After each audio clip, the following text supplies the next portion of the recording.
Oh my gosh, season premiere of Discovery. No. Sorry. I wasn't gonna tell any secrets. I know, but just the one time I hit go live without, without announcing, and I'm like, no. It's fine. It's perfect. I love it. It's all I'm good. sorry. Oh, that's It's funny. all good. Hi everyone. We're living up to our name once again of the Unready Room. I'm Dan Gunther. With me, of course, is Brandi Jackola. And Brandi, how are you doing? I'm fine. I'm fine. I'm happy to be here. I'm happy that you're here. I'm happy that everyone in the chat is here. I'm excited to talk a brand new show. Talk about Oh brand new show. man. Wow, that doesn't bode well. Okay. It's all good. It's all good. I'm It's running fine. on It's fine. fumes at the moment, so I know how that totally feels. good. Hey everyone watching live right now, thank you so much for spending your Saturday evening or whatever time it happens to be, wherever you are. Really appreciate having you here with us, and hello out there to everyone who's watching this later. Thank you so much for watching. And yeah, this is the Unready Room. We're back. Had to take an unscheduled leave of absence last week, unfortunately. But we're back this week to talk about something that doesn't come up very often, has come up more often in recent years than I ever expected it would. And that is the dawning of a new Star Trek series. How cool is that? Star Trek Prodigy. So, Brandi, let's kick it off. I want to hear, like, before this series ever started, before you'd seen the first episode, were you, and I mean, I think I know the answer to this, but were you excited? Were you looking forward to Prodigy? And yeah. Yes and yes. I was excited and I was looking forward to Prodigy. I watched the panel on Star Trek Day for um, a lot of the people who were, well, the people who were there, and which wasn't all of the cast, but Brett Gray was there, and so on and so forth. And I also watched, I believe it was from San Diego Comic-Con this past year. So it would have been like July. There was a panel that had all of the voice actors, and I Mm-hmm. just fell in love with them before I even knew a thing about their characters. So I Yeah. have been looking forward to this for some months. Yeah, this cast, there's something really special about them. They're a lot of fun, and we'll definitely get into talking about each of the characters, because I personally have something to say on each and every one of them. So yeah. Same. Awesome. Yeah, I was, of course, really looking forward to Prodigy as well. David Mack, who his name is in the credits as a consultant. That was thrilling to see. He had been talking up this series for ages, saying, like, Oh yeah. Dan and Kevin Hageman, they have the Star Trek thing down. Like, this is, in his words, the best Star Trek, but this is before it aired, the best Star Trek he's ever read since Deep Space Nine. So that filled me with a lot of excitement, because yeah, that's really exciting. And we're 2 episodes in, 3 technically, if you count the first episode as a double episode. And Which it is. yeah, exactly. And it's I mean, I'm loving it. I mean, it's geared towards children, but it's not a kids show, if that makes sense. Like, Mm-hmm. it's there's something in it for everyone, I think. And I've been I was worried about getting overhyped for it, because people whose opinions I really respect have told me it's really, really, really good. And I kind of worry that, like, oh, am I going to, be overhyped? But it's met and exceeded all of those expectations so far. So, yeah, just coming into this discussion, laying my cards out on the table, that's where I stand with this series. So, expect a lot of gushing when I'm talking about these episodes. Oh, there's gonna be some gushing, folks, from both sides of the screen. I think so, yeah. We've already got a spirited chat happening, which is fun. People talking about their best characters, and yeah, and hello everybody saying hi, much appreciated. Um, yeah, very excited. So let's get right into it, I guess, and talk about the first episode, or the first 2 episodes, Lost and Found. And What did you think of the kind of initial introduction we got? Because the cold open or the teaser, I'm thinking back to it. It was the main character that we kind of meet in that episode is Dahl, and he's trying to escape this Tars Lamora penal colony mining place or whatever, and very action packed. We're off kind of off and running right at the start here. Yes, and we see a lot of the characters early on without having any Yeah. context for anything about it. Because I'm pretty sure in that escape sequence, we see pretty much everyone. We see Mm-hmm. Murph, we see Rock Talk, we see Jankum Pog, we see Zero, Mm-hmm. we see Gwen. And so it's just kind of like everybody is there, but Yeah. you don't necessarily know what part they're going to play yet. So, Yeah, I like but that. I find, They hit on every main character yeah, just even for just a fleeting moment. Yeah. yeah, and of course we have our giant scorpion robot guy who can turn his hands into guns and whatnot, but we don't know that yet. Mm-hmm. Dreadnought, that's his name.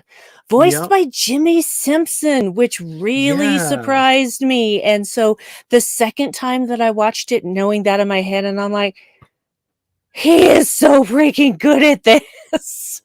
He's very good. Yeah. I was really impressed. Really He's a character, and kind of odd to start out with him, I guess, but he's a character that I'm really curious about.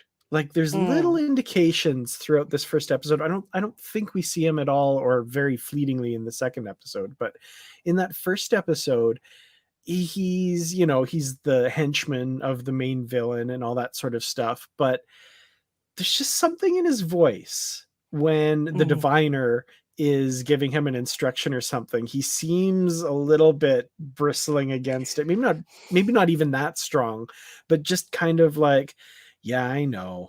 But like I feel like he's got his own kind of something going on there.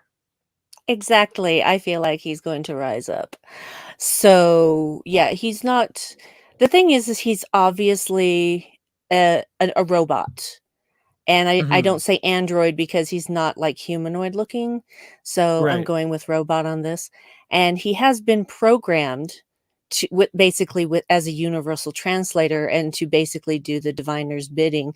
And there is this moment when the ship is escaping, which I'm sure we'll get into because there were things that made me emotional. And so you hear the diviner's voice going, "Do not damage my prize." And he's like, "Yes, I'm aware." Just like, I am not Mhm. an idiot, okay? I'm probably smarter than you at this point. Yeah. Yeah, he's interesting to me. I want to know more about him, and I love the subtlety of the vocal performance. It's sinister without being like chewing the scenery like we have with the diviner, which is what he's supposed to do. That's exactly the Mhm. kind of character that needs to be, and that's the voice that they need to get. That's perfect. But for Dreadnought, having this subtle, sort of underplayed, sinister voice, it's just so good. It's so good, you guys. Yeah, the so much of the voice work in these episodes is incredible. Um, Amazing. yeah, I'm totally blown away. I'm so excited, by the way. Like some of the names in the voice cast are people we haven't even seen yet. Like I'm so like Jamila Jamil when she comes on, I'm going to be so happy. But the voice cast we've gotten so far, they're incredible as well, you Mhm. know. Um I mean, let's stick with the villains, I guess, for now. We've got the Diviner, played by John Noble. I mean, John Noble in Perfect. Star Trek. Perfect. I'm so Perfect happy. casting. It's absolutely perfect casting. He is Mhm. exactly the right voice for that. Just Yeah. and we don't even know what this guy's deal is for real. And honestly, I'm not all that interested in his deal because he's just your typical I want to rule the universe sort of person is my guess. Mhm. That's always the way they are. They want to rule the universe.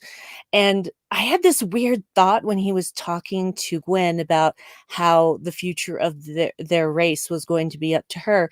And if there's only two of them left, that put some very disturbing thoughts in my mind. Yeah. So basically, unless there's going to be incest, which I'm pretty sure they're not going to do in this show, she's going to have to breed with other species. Hmm. That would be my guess. Because how else are you going to continue the race when you have Yeah. two? I don't know. It is interesting. You talked a little bit about the diviner's plan, I guess his thing. I feel like I don't know. Like right now he does seem like a fairly one-dimensional mustache twirly villain, but I feel like there's going to be a depth to him that we're not getting yet because I don't know. Probably. Yeah, I get the feeling like I mean in the best written stuff, and by all accounts this is supposed to be fairly well written, the villain doesn't think of himself as a villain. You know, the worst schlocky stuff, right, is where they're like, I'm evil and blah blah blah. So I feel like he's got some deeper plan, and we've just got like an inkling of what that is, but I don't know. I don't have anything fully formed in my head, but I have a number of questions that kind of maybe feed into that. Like, why are there so many Alpha Quadrant races? I think that has something to do with what the Diviner's doing and his end goal. Don't know what that is yet. Why did he want this starship so bad? How did he know it was there? All this kind of stuff. Like, How does I'm he really know about the interested. Federation? Because he Mm-hmm. mentions the Federation Yep. and doesn't want them to know what he's doing. Mm-hmm. So, and he has a pretty freaking cool ship himself. So why Mm-hmm. does he need the protostar? I don't know. Yeah, this is all what I mean. Like there's questions upon questions, and it feels like just this nicely layered story that, Hmm. you know, it's like my food metaphors really suck, but it's like a lasagna, and we're just like dipping into the cheese on top right now. We haven't gotten to the meaty goodness yet. So Yes, those I know noodles, the nobody eats sauce. lasagna that way, but it's not a Maybe perfect they do. metaphor. You don't know. That's true. You don't know. Okay, so um we're talking mostly about the first episode right now. We get introduced, of course, to Dahl. He's kind of our main POV character for much of the episode. What are your thoughts on Dahl and his whole deal? I do not like him. I know I'm not supposed to like him at this point, and that's fine. Hmm. He is basically being a jerk as compensation for his own inadequacies, for not knowing even what race he is, for not knowing his history. And he's had Gwen mock him for that, which is not cool, Gwen. Hmm. But he's kind of insufferable at this stage. And that's okay. I am not complaining. I'm not saying that I'm going to remain not liking him throughout the series, but I think he will need to be taken down a peg or two so that Hmm. he can figure out the kind of person he actually wants to be and actually fulfill his potential. Yeah, we're pretty much on the same page with that because the first episode, not so much because he's just kind of figuring things out and seeing things for the first time. But if we're jumping around, this latest episode, Starstruck, yeah, I was getting pretty annoyed with him by the end of the episode. And even at the end when he realizes he has to ask for help, he still is pretty cocky even after that point, you know, like Yeah. where Janeway kind of nudges them to the idea of riding the shockwave out. And, you know, Zero says that, and Dahl says, "Oh, you must have been reading my mind again." And Zero's like, "No, I wasn't." Like, And he just says, "You stop. just lied again." Exactly. Yeah. Yeah. So Yeah. yeah, I know that I'm going to end up rooting for him. Right now I'm just Mhm. kind of like, whatever, kid. You're going to learn that this is not how you're going to get by in the universe. You think you know the way that the universe works, and some of the stuff that he said about the Federation and how it's just, they're selling you their good dream. He doesn't know though. He doesn't know Mhm. that yet. And so he's making big assumptions based on his limited experience in the Delta Quadrant. Yeah. So he's going to have some lessons to learn. and I believe that he will learn them. And granted, I know that this journey in this first season is not going to end with him being perfect, because it's going Mhm. to be an ongoing thing. So, but he couldn't be surrounded by better people to support him and keep him in line. Absolutely. Yeah. Man. Okay, where to go character-wise next? I'm kind of enjoying this, like, discussing the characters thing. Yes. I I kind of want to talk about Zero. You can tell I'm keeping some for last, but Yes. as far as characters go who I wasn't they weren't the ones that floated to the top of my, before the show came out, like, oh, that's interesting. A Medusan, okay. And a suit, okay. Angus Imrie, oh, okay. I think I remember seeing him on The Crown. Huh, yeah. 2 episodes in, I love Zero. Zero is Hmm. amazing.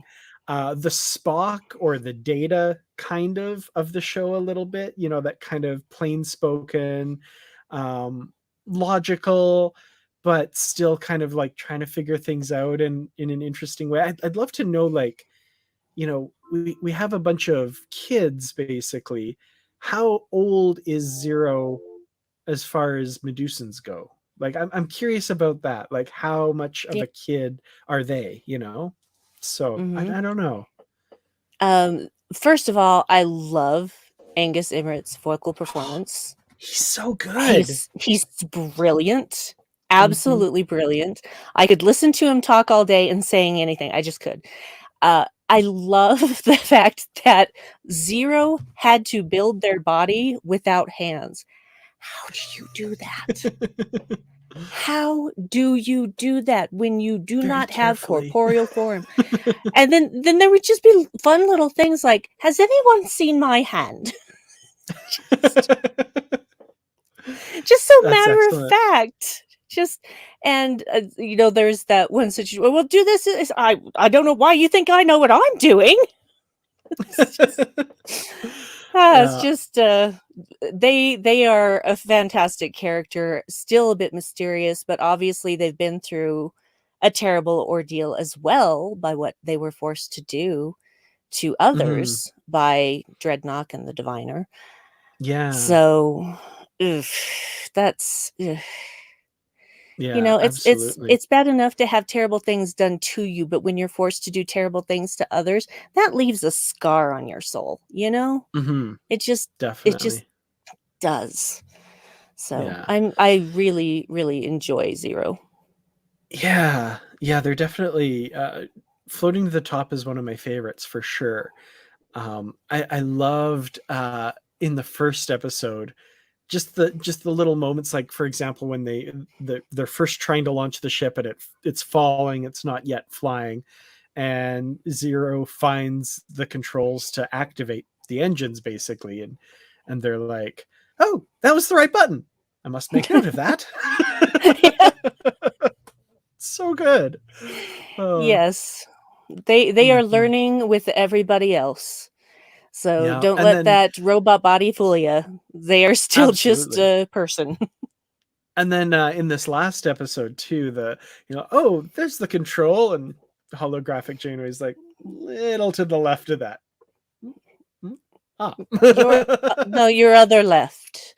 Right, right. I forgot about the other left. That was Yeah, excellent. I think that people mistake Zero for a robot, but Zero is not a robot. Zero has a Hmm. robot body, but they are not a robot. And Yeah. sometimes we get caught up in appearances and just think, well, why wouldn't they just remember that that was the button? Well, because they are a being, they're not a robot. Hmm. So, Absolutely. I'm seeing some discussion in the comments. Patrick mentioned the Lurian in Zero's mhm, flashback. Yes, there was a Lurian when they were talking about being forced to have people gaze upon them to go mad, right? That Medusans do that, as we know. Yeah, a Lurian who, as other people have mentioned, is like Morn. Yeah, the mhm. same same species as Morn. So yet another Alpha Quadrant species showing up here, interestingly enough. So Yeah, and we do um, see that Lurian later working on the surface, if I remember correctly. I think Just so. with Yeah. those dead eyes still. Yeah. So, TJ mentions that. Yeah. Shows up again. But yeah, not, yeah, hasn't had a good time of it, obviously. Um, ugh.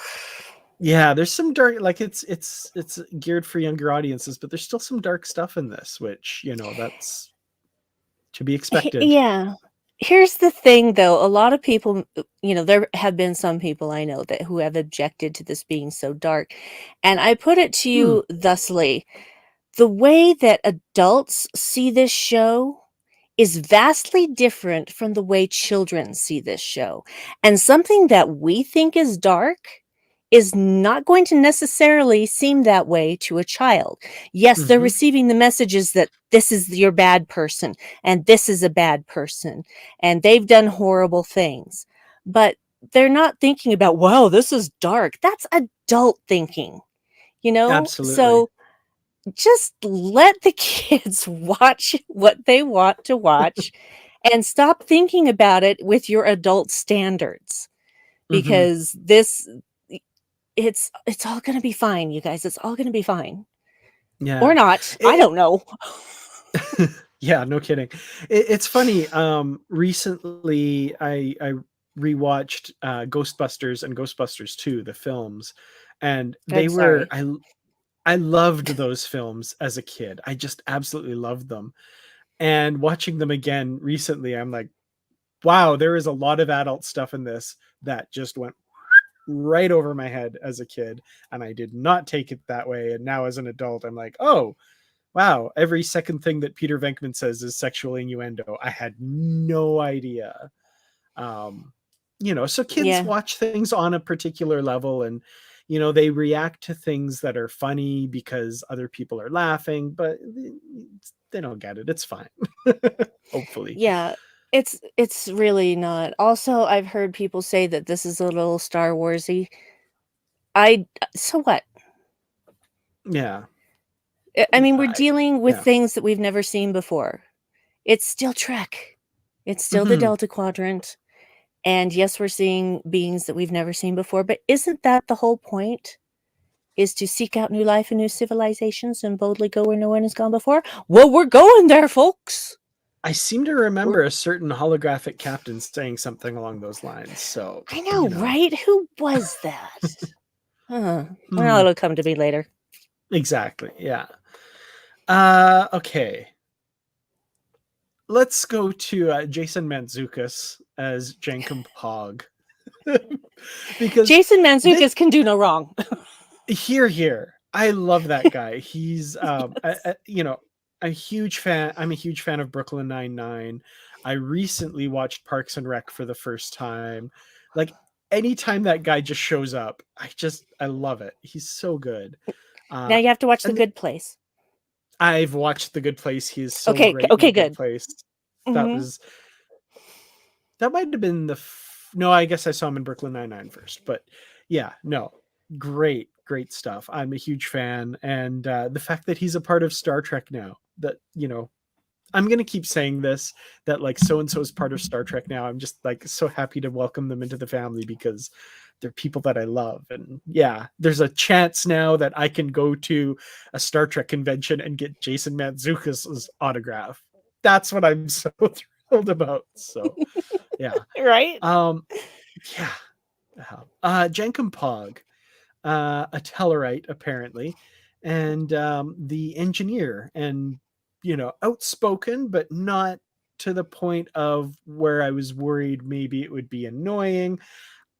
He's enthusiastic most of the time, and I really feed off that enthusiasm. I really like the energy that he brings. Uh, and interestingly enough, this enthusiasm and outspokenness, that's all there, but also in episode 2 there's just a lovely moment where Rock Talk is being sent to go deal with Gwyn, and Jankum Pog is the one who's like, "No, sorry, kid. Like none of us are going to be able to. Sorry, you're Mhm. saddled with this." He kind of gets these nice little quiet moments, or at least that one, and I'm sure more to come. I was like nicely touched with that scene. I think he's going to have a lot of heart. This character. Yeah, he does. It's interesting when he decides to refer to himself in the third person. Yeah. So, yeah, just like maybe it's just an enthusiasm thing. Maybe he's just happy that people understand him now since they have a universal translator. And so he makes Mhm. sure they know his name. I don't know what it is, but I think it's adorable. Yeah. There's so much about that character I really enjoy. He's really good. I'm looking forward to more with him. He's gonna be a bit of the comedic comedy relief a little bit, but you could say the same about Zero. Zero's had some comedic relief moments as well. So I think all these characters, it's going to be hard to slot them into like archetypes. I think they're more Mm, complex than that, which I'm really enjoying. exactly. Absolutely. Well, that's really the case because they had no intention of running a starship. That Mm-hmm. was never in their plans, so they're all figuring out what they're good at, except for Jankum Pog, who knows what he's good at. Mm-hmm. So, Percussive and maintenance, right? right?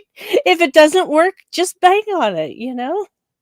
Imagine Yeah, Scotty's definitely. face if he saw that. He I'm would I'm just be looking like, in the comments because I know. Oh, there we go. Patrick, thank you. I didn't want to say that was my own original thought. I did steal that. "Oh, no, So no. thank you, Patrick. Yes." Well, I'm pretty sure that, he says it, that Jankum Pog says it, that I that's think his so. Yeah. specialty, passive maintenance. I like it. Um, So, yeah. let's go to Rock Talk, who Okay. she is my absolute favorite character at this point. Same, same, same. Hmm. Every word out of her mouth is just everything. And oh my God, Riley Alazraki, girl, you are killing it. You Hmm. are killing it.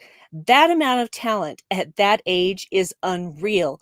I actually knew of her father first, Carlos Alazraki, from a little Hmm. show that some people may remember called Reno 911. Yes, go look it up. Okay. And when I heard her last name, I'm like, "That's not a common last name. I wonder if she's his daughter."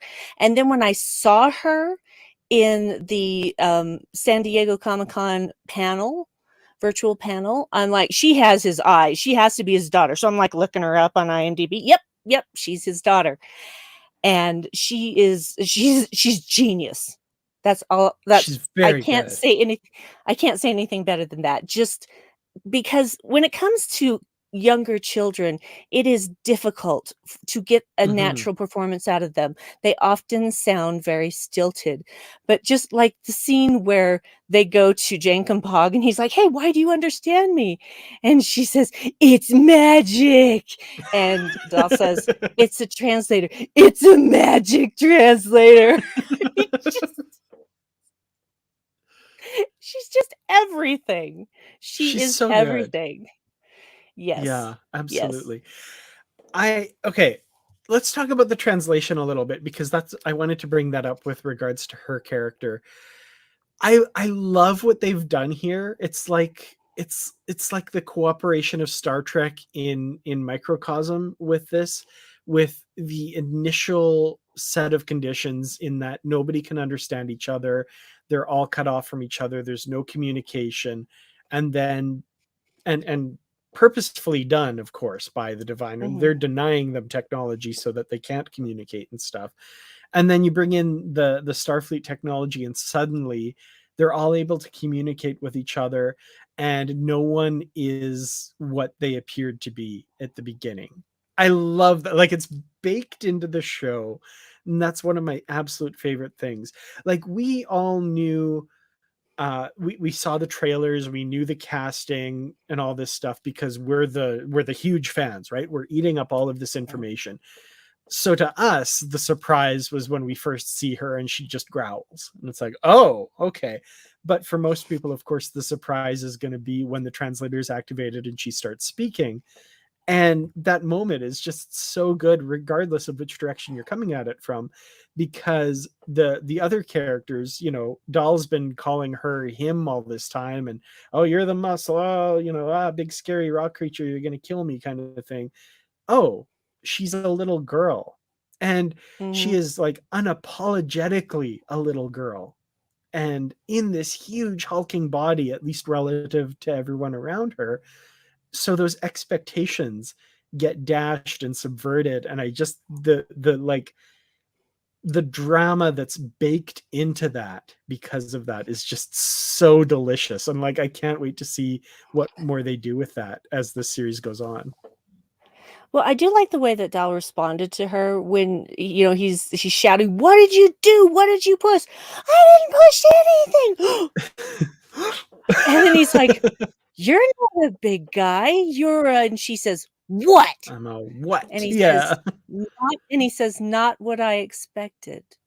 Hmm. Brilliant. Brilliant. Yeah.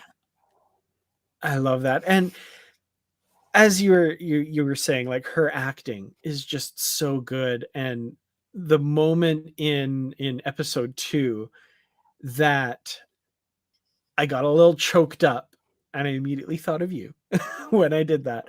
When she walks into the brig and Gwyn is there, I and know. she says, you saw what he was doing to all of us for all these years. Why didn't you stop him?" And the voice, just that little girl voice, that little Mhm. plaintive cry, oh my God. It was amazing. Amazing. And Yes. the other moment on top of that is when Gwyn turns off the gravity and she starts floating. And those cries and those whimpers are so real. Like, she is scared out Mhm. of her mind and has no idea what's happening. Brilliant. So Yeah. well done. I want to like, I want to see the actor in the booth doing that, and I want to see the director and the notes that they're giving. Like, I want to see that whole process, because I bet you that would be brilliant to watch. I agree. She is something special. She really, really is. Hmm. Because it is you can't teach that kind of ability, that Hmm. natural ability to be a kid playing a kid. Because believe me, I've seen a lot of things with kids in them, Oh yes. and they're always performing. And she Hmm. is just so natural and perfect. And the Hageman brothers were absolutely right to get a child to play a child. They couldn't have Hmm. picked better. They couldn't have picked better. There is no one on this planet that could do it any better than she can. Yeah, definitely.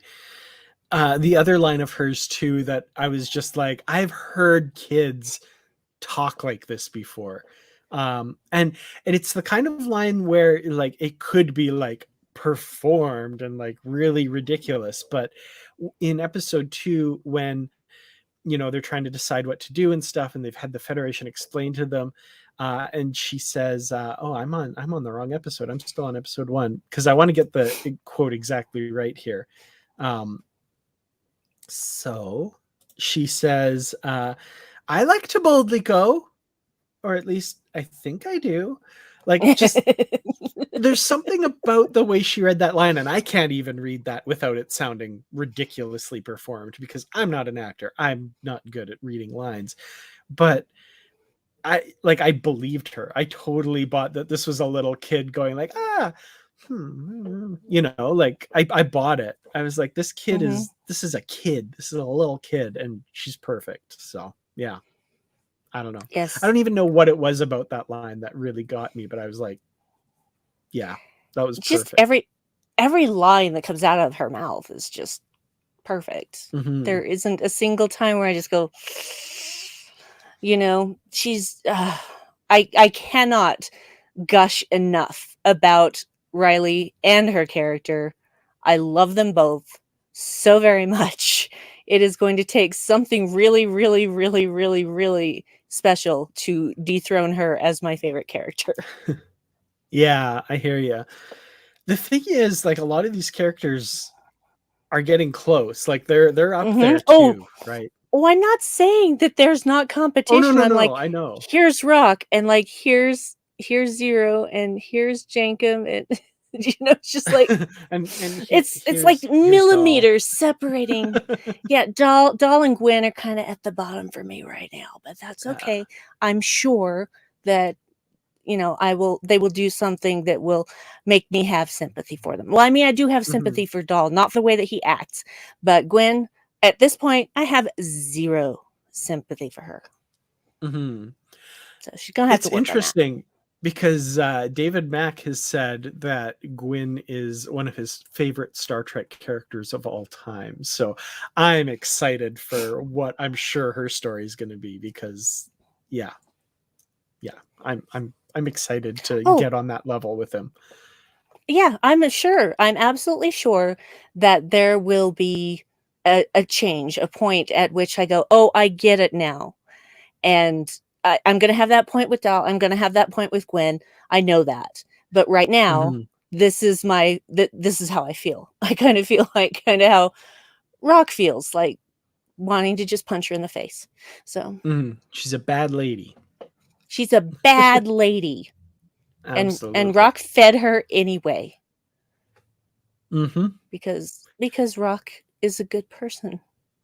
Absolutely. TJ, that time is now, my friend. Murph.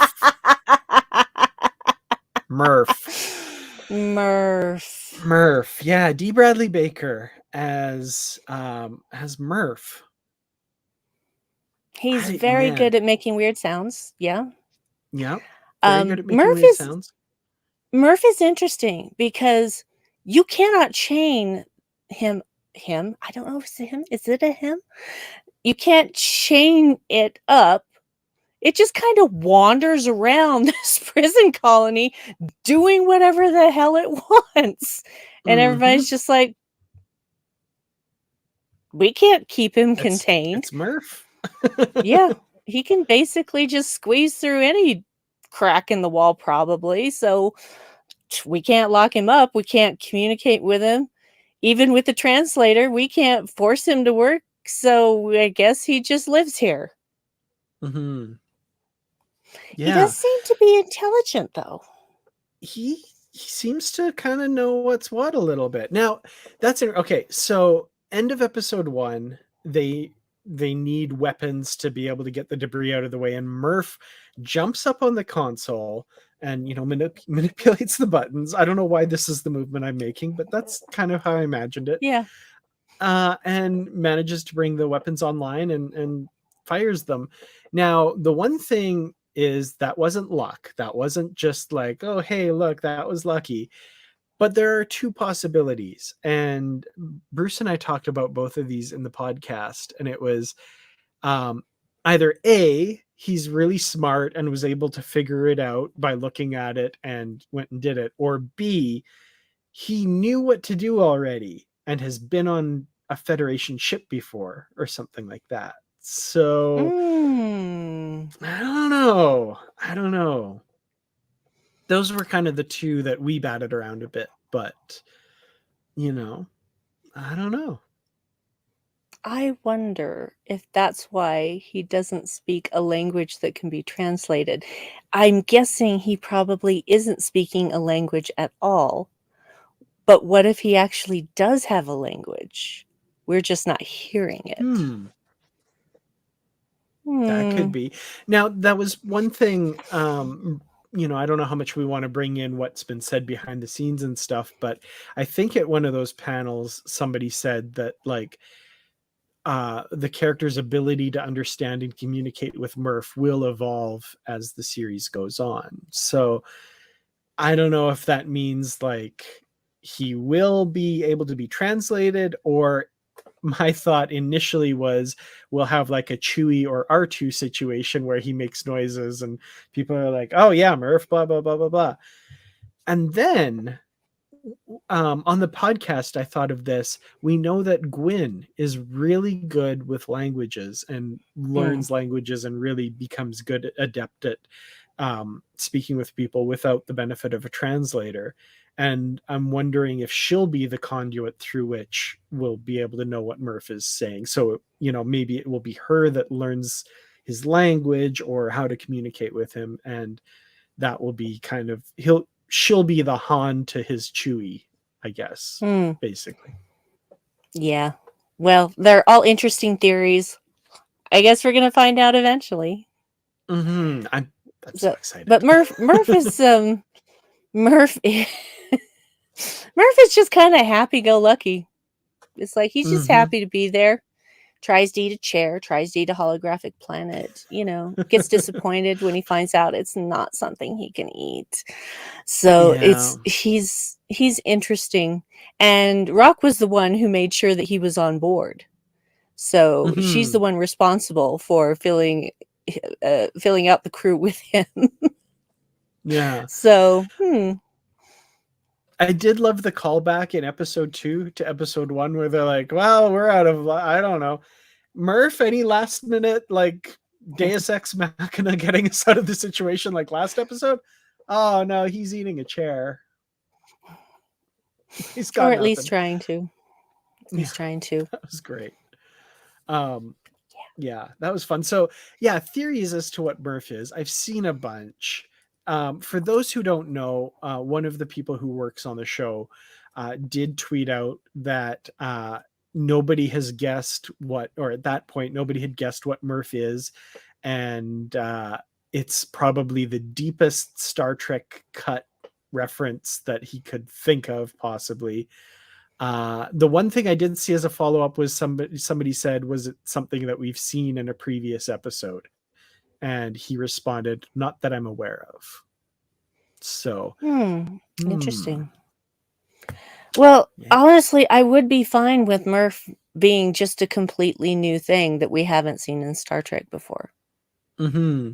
Which doesn't I'm fine sound to with be that. the case, because Yeah. so yeah, I don't know. Now, I was thinking like, okay, maybe it's something that's been mentioned offhand but never seen in an episode before or something like that. But it could go even deeper than that, because the creators of this show have not been afraid to borrow from things outside even the shows, because Rock Talk, we know from background information, is a Brycar, which is a novel's only species. They've never been seen on screen in canon Trek. They only come from the Starfleet Academy young adult novels, and then later the New Frontier novels. So and then other novels after that, but that's where they originated from. So it could be something maybe from I don't know how deep you want to go, maybe a comic, maybe, who knows, right? Ooh. So yeah, Well, I'm sure we'll find out I'm eventually. excited. That's he It's funny because the origin of Murph was one thing that I hadn't been paying attention to at all. I was like, oh neat, a little blob of something cool. I never thought to make any kind of links to any other parts of Star Trek. So the fact that it's a reference to something is exciting to me. That's pretty cool. He actually reminds me of an enemy in the Final Fantasy video games, Hmm. often called a jelly, and they usually have an elemental element to them. Like one has water magic, one has fire magic. So he looks like a water magic jelly. Hmm. Oh, and so TJ has the exact tweet here. Nobody guessed what Murph is yet. Most obscure Trek reference ever. So that was the original tweet. So most obscure Trek reference ever. Interesting. I initially thought, Fascinating. when I first saw him in like the promotional art, I was like, do you remember like there was like Crest tooth, or no, it was Colgate toothpaste, but for like kids, and it had like the sparkles in it and stuff. That was my Hmm. initial thought. I was like, that's what I think of every time I see him, is like that. But yeah. Um that would be fun. Something from the Gold Key comics. Wow. Oh, That would be oh, interesting. oh, oh. Haven't you read a lot of those, Dan? I have not all of them. So, yeah, I've read a bunch. Hmm. Nothing floats immediately to my mind, but there could be something. That's interesting. Yeah. Anyway, Fascinating. um, Gwyn, we haven't really talked much about. We've kind of danced around her a little bit, but she's kind of the other main character that we haven't talked a lot about. The progeny, or the daughter of the diviner, and she's been taken along on this ship against her will, but at the same time, she also seems to have been maybe not realizing it, but almost as much of a prisoner as a lot of the other people at this colony, at this prison, basically, and figures into the diviner's plans somehow, to be revealed in the future, I'm sure. Um, there's a lot of mystery surrounding her, and I personally feel very compelled by this character because I do like that she's got those moments of self-reflection, not outright stated to us yet, but we can tell that she's like, well, not completely on board, but she's still maintaining this front kind of thing. But I think at some point she's going to be shattered of this allegiance to her father at some point, and Mm-hmm. who knows when that will be exactly. But I'm looking forward to a lot of drama in that story, I'm assuming. Yeah, the one thing that I noticed was when uh I can't remember exactly what they were talking about, but Dreadnought was saying, yeah, we're gonna do this, and she says, when my father hears about this, your father gave the order. And she has this sort of stricken look on her face, and I'm like, girl, have you not been paying attention? Mm-hmm. Seriously? Look around you. They're kidnapping Yeah. Cation kittens, for God's sake. Look around you. Mm-hmm. Willful ignorance, that one. Just so Mm-hmm. that she doesn't have to feel guilty. So sorry about my mic, guys. All good. Yeah, no, I can't disagree. I feel like she's going to feel guilty in the near future, and that's going to be an interesting story arc. But yeah, not a lot that we can say about her at this point yet, I don't think. So yeah, I don't Yeah. know. I think that she will have to face her um she'll have to face her ignorance. She'll have to face what she did in the name of that ignorance, and she will have to feel those feelings. She will have to feel Mm-hmm. them deeply and come out the other side, because you can't just, say, for what it's worth, I'm sorry. That's not an apology. That's gaslighting at best. So, Yeah, yeah. But for again, sure. all of this venom is just, it's, I know I'm not supposed to like her right now, and I know that there are going to be things that will happen that will make me like her. I can guarantee that. I reserve the right to say, "Okay, yes, now here we're getting somewhere." So, we Mm-hmm. just haven't gotten there yet. Yeah, and we will, but yeah, at this point, Somebody rescue that kitten. we Just need what you need to do is start a Twitter, or maybe there's already one. You need a Twitter hashtag to get people behind it. You know, Oh, there yeah. is already a hashtag. There's already a hashtag. This is a total aside that has nothing to do with anything other than the conversation that's going on in the chat about Mackenzie Calhoun. But punk rock zoologist, him showing up in Before Dishonor is that's what nearly made you eat that book across the room, because I would have done it well before then. But that's okay. I'm just kidding. I've actually read it twice for some reason. Why do I hate myself? Sorry. Okay. I I That's all I have have to say I have not about I've honestly not yeeted a lot of books across the room. There's only been one in my life that I yeeted across the room, because I stuck with it until the very end, and then I was so angry. that. Oh, there was so much yeeting. And when I had yeeted it the first time, I went and picked it up and yeeted it again, the opposite Wow. direction. So, The yeah. the rare That double yeet. Yeah. yeah, double yeet. It almost went for a third time, but then I remembered I had borrowed the book. So, I didn't want to completely destroy it. Hmm. I Yeah. understand. I understand completely. Okay. So the character, I think the only main character that we haven't talked about yet, Kate Mulgrew as holographic Captain Janeway. We get just a little bit of her at the end of the first double episode, and then episode 3 is really where we get a lot of Hollow Janeway, and there's so many things I want to say about her. First of all, just hearing Kate Mulgrew, seeing Janeway on screen again, so terrific, so wonderful.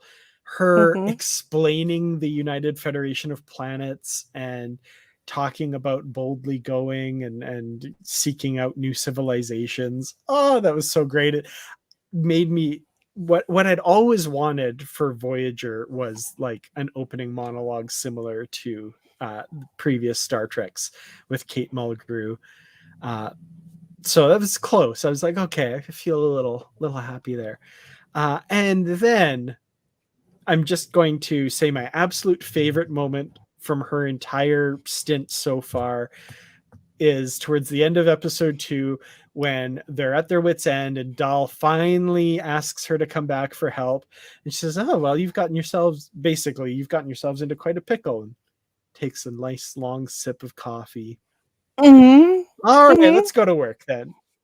Loved it. I was Yes. just like, you made me wait. I'm going to make you all wait for a few more seconds. That was Yes. Well, beautiful. the when she reactivates, she says, "You sure know how to keep a lady waiting." Mm-hmm. In only the way that Kate Mulgrew could deliver that line. So, I could yeah. even see her face in my mind, her actual physical face, Mm-hmm. saying that line and going, "Yes, yes, I am here for this. I am here for this. Yes, yes." So, thoughts on hologram Janeway?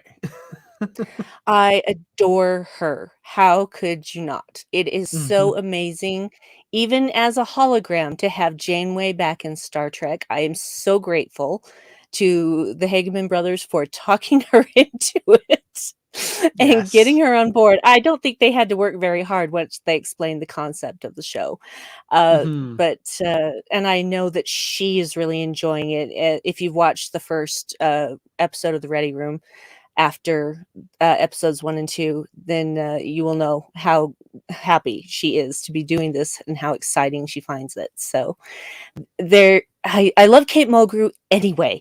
I've always loved Kate Mulgrew. I loved her before Mm-hmm. Voyager.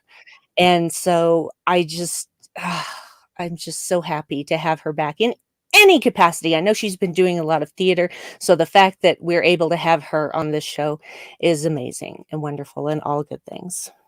Yeah, definitely.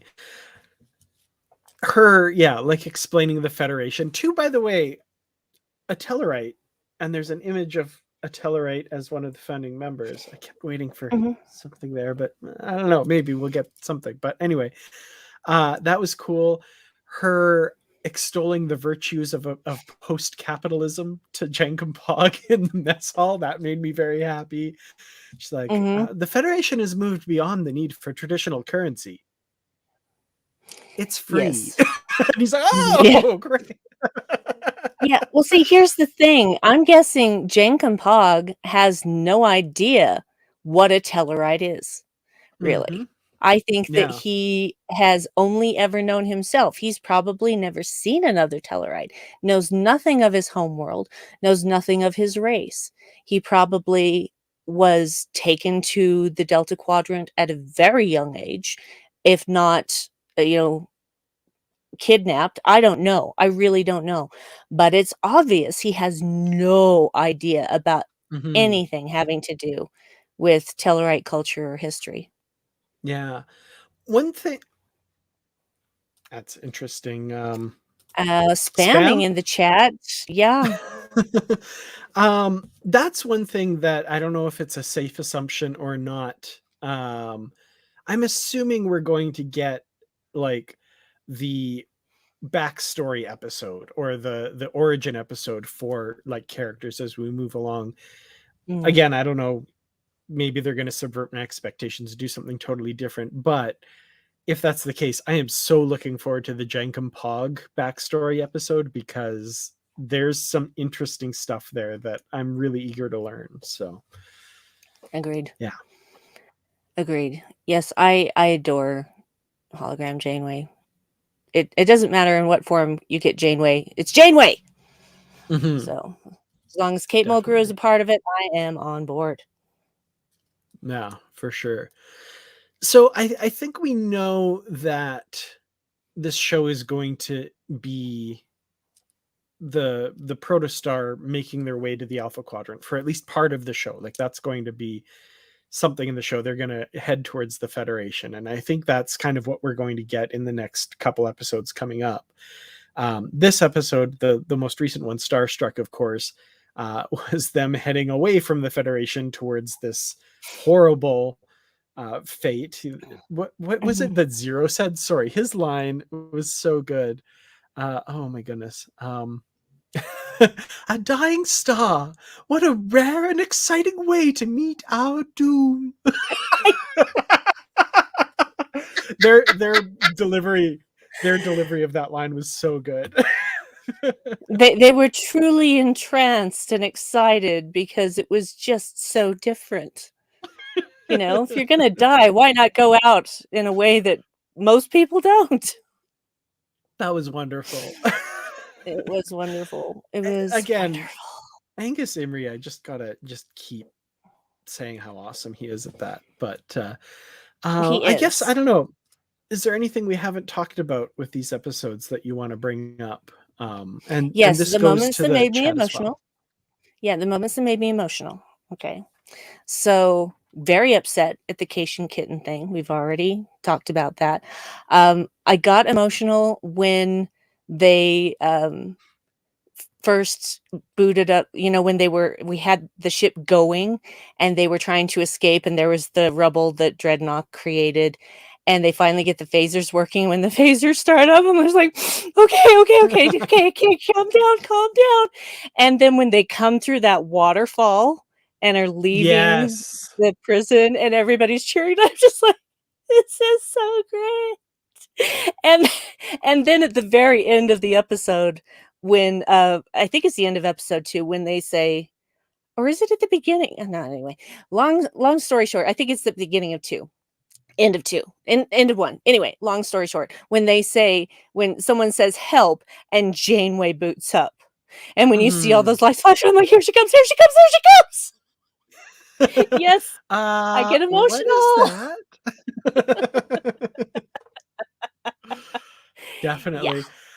You're talking about the ship coming through the waterfall made me Mhm. remember the score by Nami Milumad. Mm. Incredible score, and I scrolled back. I gotta point out Donnie Pearson was someone who mentioned that in the comments. Yes, that score, her score is incredible.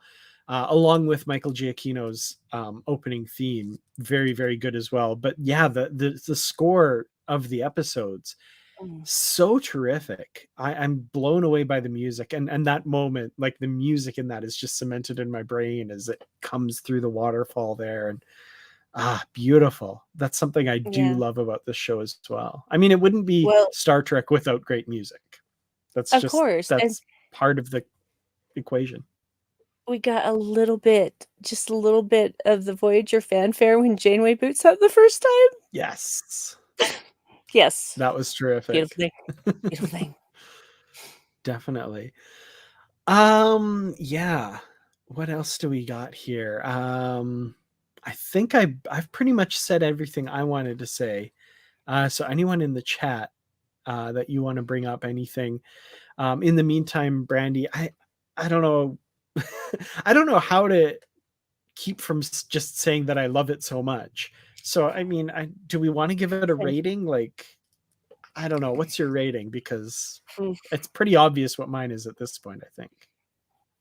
my rating is yes, that's my rating.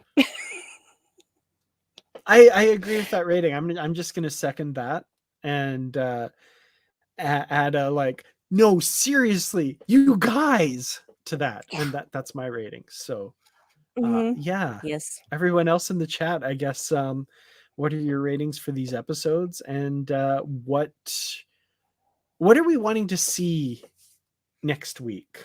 Like, something I've been trying to do with the podcast is like a prediction slash hopes for the next episode?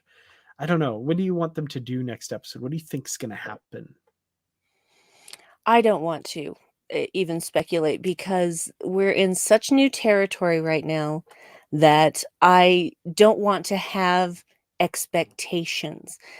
And this is usually the way I go into everything now. I try not to build up theories in my mind beforehand and just let the entertainment come to me and explain to me as it's happening. So I just I I want to see good character development for Dal and Gwen. That's what I want to see. I don't know that we're going to get that necessarily in the next episode, but I think because we've got 7 episodes left now, and I can't wait to see what kind of journey they're going to take, especially when they figure out the transwarp drive. That is going to be Mm-hmm. an episode, y'all. Mm-hmm. I'm looking forward to that. I mean, we get it teased every time we see the opening credits. I'm like, oh, come on. Yeah, Well, really I actually excited about that. saw somebody had a screenshot of, one of the frames, where on the panel it says "trans warp drive," so it's definitely a Mm-hmm. trans warp drive, and I love that part when they're like, "Oh, this has 2 warp cores. What's that?" And I'm like, "Trans warp drive, you guys!" Yep, absolutely. Yeah. Um, So I hope we get to see that in the next episode. That would be fun. That'd be cool. Yeah, I'm excited to see. So yeah, this episode we saw them all kind of being at cross purposes and all this kind of stuff. I'm excited to see them finally starting to go forward as a group and with consensus and as DJ Kitty Cat says, Dal being less of a twit. That would be Mhm. great as well for sure. He'll get Um, there. I yeah. sincerely believe that he'll get there. Again, he's compensating. He doesn't know any other way to be yet. He Hmm. hasn't had the chance to figure out who he is because he has been in captivity his entire life. So, Absolutely. it's gonna be fine. It's gonna be fine. I Definitely. sincerely believe that. Donnie's asking, and I've been curious about this myself. I haven't heard anything yet. Do we expect season 1 of Prodigy to air on Nickelodeon in the States this summer and on home media in the fall of next year? So, as far as Nickelodeon goes, the last thing I'd heard was that it will air on Nickelodeon after it airs on Paramount Plus. And we didn't know if that was like a whole season or if, episode 1 would air a week after or a day after. That doesn't seem to be the case. I don't know. I don't have Nickelodeon. I don't have cable or anything like that. So I haven't seen anything yet. I don't know. I'm assuming it'll be announced and we'll know at some point. But yeah, I'm not sure. Oh, by the way, I'm wearing this today. Oh, very nice. I just went And with I the hit my pop classic. filter again, I'm sorry. Yeah, well, I had to because I own this. I got That's this awesome. specifically when I saw it on the Star Trek shop, website. I'm like, "Yep, gonna have that." And they made it in a women's size that's big enough for curvy girls, which makes me very happy. That's So, awesome. Yeah. yeah. Um, I shipping to Canada from the StarTrek.com store. I'll check again. Well, It's been a while since I checked. Maybe it's a little better now, but anyway, I'm just saying you have friends in the US that you could that's ship to true. who could then ship it to Canada for you. Yeah, that's still expensive though, you know. So, Okay, ah, well, let's get an underground shipping thing going to smuggle things into Canada without the exorbitant, shipping fees that US companies charge. I'm just remembering a few years ago, and it probably still happens quite often, but there was like a thing about like these temporary buildings like tents and stuff, and they were on the southern border of the US, and it turns out like they were like drug smuggling, like tunnels dug under and all this kind of stuff. And I love the idea of that on the northern border with the US and Canada, but it's just like piles of Star Trek merchandise. That's all it is. Like they're expecting to bust this huge drug rig, and it's like Prodigy t-shirts and mugs. And the I love it. trade, it's actually a trade thing. They're trading all of the Star Trek stuff for affordable prescriptions. There you go. Yeah, yeah. No, they're giving you Good money point. for the prescriptions. They're just like, "Here's some Star Trek stuff and some money. Can you pick up these prescriptions for me and bring them back?" Mhm. Exactly. Well, on that note of international smuggling of, Star Trek merchandise on one hand and life-saving medication on the other, um, Brandy, where can people find you online? Places and things. When my internet is working, you can find me on Twitter at brandywine12. Brandy's with an I, 12 is a number. And I do a ton of podcasts. I do with Dr. Nick, who is punk rock zoologist in the chat. We do the Vedic Assembly, which you can find on all of your podcatchers of choice. And we talk about Deep Space Nine. We have an episode that's going to be coming out soon, and then another episode that I've been editing for a very long time because of internet problems messing up Mm, timing, and having to sync everything is a little bit of a nightmare, but it will sound like butter when it's done. I guarantee it. nice. I also do a Star Trek Discovery podcast called What the Future Holds with my husband Dave, and sometimes our friend Chris Littlefield. He is actually, he's been in North Carolina being the music director of a musical, and now he's doing a little traveling before he goes back to his home. And so hopefully when Star Trek Discovery starts dropping new episodes in less than 2 weeks, he'll be rejoining us for that. That's You, exciting. you Oh, guys, I've gotten screeners and we've watched the season premiere. ah, Yes, we ah, have. We have. We haven't had time to ah. watch anything but the season premiere, but I immediately wanted to binge all 4 of them. We just couldn't. But, Oh, I'm just so because jealous. life.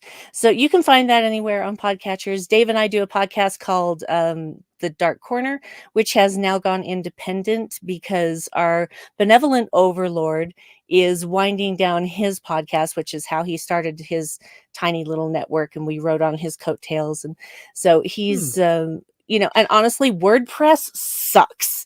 It is the stupidest way to publish a podcast if ever a stupid way existed. So we've just moved everything all over to Anchor, and it's so much simpler now and Hmm. wonderful. So I've you heard can good just things about find that. Anchor. That's cool. It's amazing. It is Yeah. amazing. They will help you move a podcast so easily, and they just posting is like it takes minutes, like maybe less than 5 minutes to post an episode. Nice. So yeah, so that's fun too.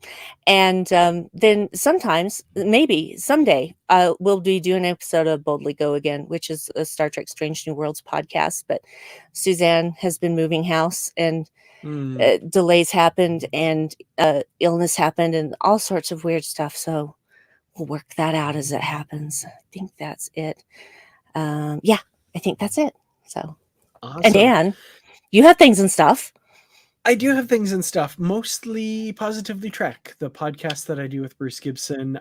We've changed the format slightly. We have one flagship episode a week that talks about the week's news from Star Trek. And the biggest news of that week, of course, is when a new episode comes out. So we've moved our episode discussion in with the news of the week and stuff. So yeah, that's all one episode, plus the book club episodes, which are every 2 weeks. We talk about new or old Star Trek novel, The Buried Age, a novel of the Lost Era. We just had come out on Friday. And our next one, not this Friday, but the Friday after, will be for the second book of the Coda trilogy, The Ashes of Tomorrow. And very excited about that. We will very likely have a special guest, perhaps the author of the novel, on to talk about that. But making arrangements for that still at the moment. So yeah, very excited. And it blows my mind that we're going to have new episodes of Prodigy for a while and new episodes of Discovery at the same time. So there's going to be so much to talk about. And then when that's done, there's going to be episodes of Star Trek Picard. And then when that's done, presumably shortly thereafter, we're going to have Strange New Worlds.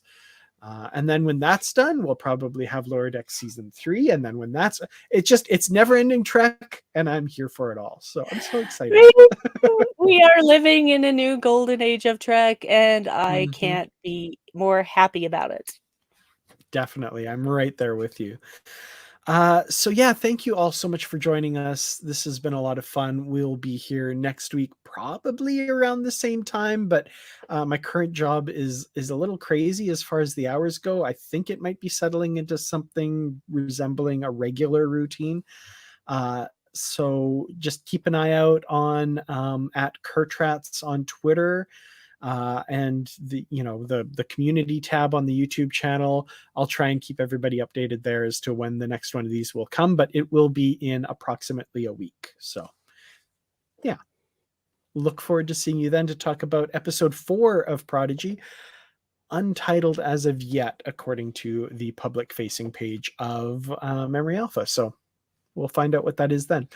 Have a great night, everybody. Live long and prosper, and boldly go.